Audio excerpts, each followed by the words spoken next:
Hello everyone, welcome back to our class. Motivation is a very important topic in organizational behavior because it closely relates to organizational performance. Let's start today's class with an opening story and see what motivates employees to work at Airbnb. Most people who have done some traveling knows about Airbnb.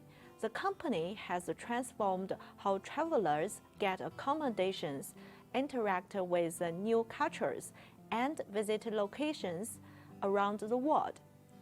But beyond the customer-facing model, the company is also a leader in creating a strong employee experience. Instead of following the traditional business model, Airbnb creates change and empowers employees at all levels, which has a huge effect on the success of the company, both financially and culturally. Analysts opined that the success of the employee experience at Airbnb had been its alignment with the mission. Most Airbnb employees wanted to work for the company because they were passionate about travel and the experience traveling brought in. One employee at Airbnb mentioned, "I'm in my 50s and I worked for Airbnb, and this is by far the best job I've ever had." Airbnb is creating something that touches people, experience memories, relationships. Who else does that? As shown in the story, employees want to work for Airbnb because they love the mission of this company, which also means they are passionate about the experience coming out of that mission. The key motivator is the intrinsic reward from working with Airbnb. We can see that organizations play an important role in encouraging and enabling employees. In the following sections, we will introduce the definition of motivation, discuss the main motivation theories, and provide an integrative model that fits theories together. Finally, we will look at how this can have implications for job engagement and management. First of all, what is motivation? Motivation is defined as the processes that account for an individual's intensity, direction, and persistence of effort toward attaining a goal, especially an organizational goal. When defining motivation, it is important to look at the interaction between the individual and the situation. There are three key elements that help us to understand the motivation. The first is the intensity, or how hard a person tries to achieve the goal. The second is the direction, and it reflects the effort that is channeled toward and consistent with organizational goals. We know some people who make lots of efforts, but these efforts are not benefiting our organization at all. We need the effort that will be channeled toward the direction that directly benefits our organization. The final element is persistence, which indicates how long a person can maintain effort. So maybe you can be persistent only for a few days. That is not really what organizations are thinking. Otherwise, they are thinking people who can give their motivation over the long term. These three elements of motivation can be observed, sometimes measured. To further understand motivation in the workplace, we will start with some early theories of motivation. Let's look at the hierarchical of needs theory. This theory was developed by Maslow. So most of you probably have already seen this quite famous pyramid of needs. Basically, we start pursuing our needs from the bottom up so that we first try to satisfy our psychological needs. This is sort of like you have food, shelter, water, and other things that you need to survive, and then you have your safety. Once that's met, and you are feeling pretty good, then we look towards social areas for motivation, such as friends and family. After we satisfy social needs, then we move one step up, and we would like to have esteem, including internal factors such as self-respect, autonomy, and achievement, and external factors such as status, recognition, and attention. Then the self-acquisition is really the last big goal where we gain growth, achieve our potential, and self-fulfillment. Maslow's hierarchy of needs highlights the hierarchy order. After the lower level need is substantially satisfied, the next level need is able to become dominant. For example, if you feel unsafe, then you will not be able to move towards a social level. Although some research validated the hierarchy of needs theory, most research does not, especially involving cultural factors. It's important to be aware that this theory keeps consistent with our intuitive logic and enjoys prevailing public acceptance. Two-factor theory is another one of the early motivation theories, which was developed by psychologist Friedrich Herzberg. To answer, what do people want from their jobs?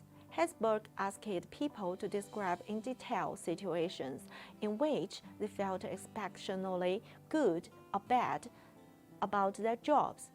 The responses led him to two-factor theory. Although this theory has not been well supported in research, it has been quite influential among scholars and managers because the idea behind it, the two factors, is really interesting and worth examining. Before introducing the two-factor theory, let's give an example of how people usually think about satisfaction. As above figure 1 shows, people usually think the opposite side of satisfaction is dissatisfaction.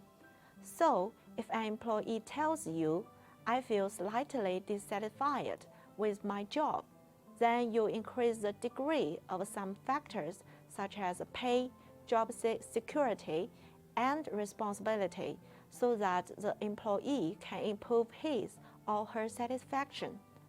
But the two-factor theory proposed that satisfaction and dissatisfaction are not opposites, but separate constructs, as shown in Figure 2.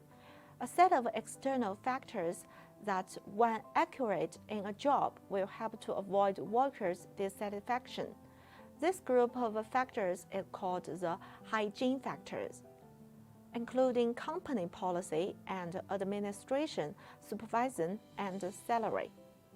There is some internal set of factors when present in a job will help to cause workers' satisfaction.